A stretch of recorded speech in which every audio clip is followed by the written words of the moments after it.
Welcome back to another episode of Warren Cali. On the evening of August 27 of 2007, 14-year-old Javier and two of his friends were talking outside of an apartment complex where Javier lived. Javier was not known to be a gang member. At one point in that night, Javier left his friends to meet a girl at a nearby park. After some time passed, it was getting late. His friends tried to call Javier, but it was no answer. Then they heard gunshots nearby. Shortly after, they received a phone call from Javier's phone, but when they answered the phone call, they only could hear someone struggling to breathe on the other end of the line. They heard more gunshots ring out through the phone. Javier's friends then ran to the park and found him crawling near some bushes bleeding. He died soon afterwards. He died from a gunshot wound to the chest.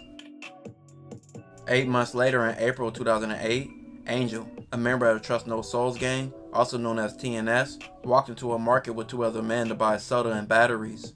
The market was in the Southeast Locos territory, but that part of the neighborhood had been in dispute between the Southeast Locos and TNS. According to law enforcement interviews and recorded conversations with an informant, Abron, Anthony, and Edwin from Southeast Locos and another Southeast Locos member discussed the fact that there had recently been a lot of tagging or graffiti in their neighborhood, which they saw as a sign of disrespect. They decided to drive around the neighborhood in Abron's car and look for rival gang members to confront. Abron did not carry a gun himself, and he later admitted that he knew Anthony was armed with a gun that night. Abron drove past the market, and that's when he saw Angel and his homies. Abron turned the car around and pulled into the market parking lot to confront them. When Anthony asked where they was from, they said TNS gang. Anthony challenged them to a fight and started to exit the vehicle, but according to Abron, Angel or someone in his group began throwing rocks at Anthony in the car. Anthony responded by firing his gun at Angel from the passenger seat. Abron then drove away with Anthony and Edwin still in the car. Later that night, Abron learned of Angel's death from watching the news. Abron and his gang was later picked up. During an interview with law enforcement, which he also was questioned about Javier's death, he said he and other members of the gang Southeast Locos drove to the park that night because a rival gang had challenged them to a fight there. They believed it could be a setup, so he drove to the park with other Southeast Loco members like Ronaldo and Anthony to scope out the area. He said Ronaldo did not tell him he was carrying a gun at the time, but he was not surprised he was armed. According to Abron, he saw Javier when they approached the park in his car, and he pulled up to Javier so that Ronaldo could ask Javier where was he from, which he did not answer, and instead took off running. Ronaldo got out of the car, he said, and began shooting at Javier, missing him at first, but he chased him down. He found him behind a tree and shot him multiple times.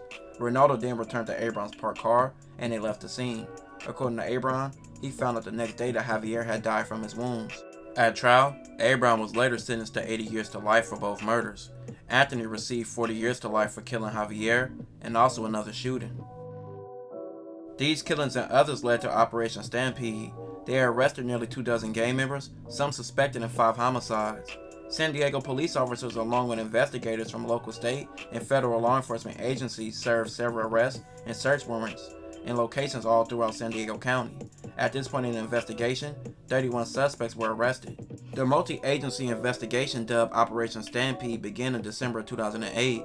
Police stated the targets were violent street gang members who were involved in 5 gang-related homicides in a 15-month period. They stated they were also involved in assaults, robberies, and drug and weapons trafficking.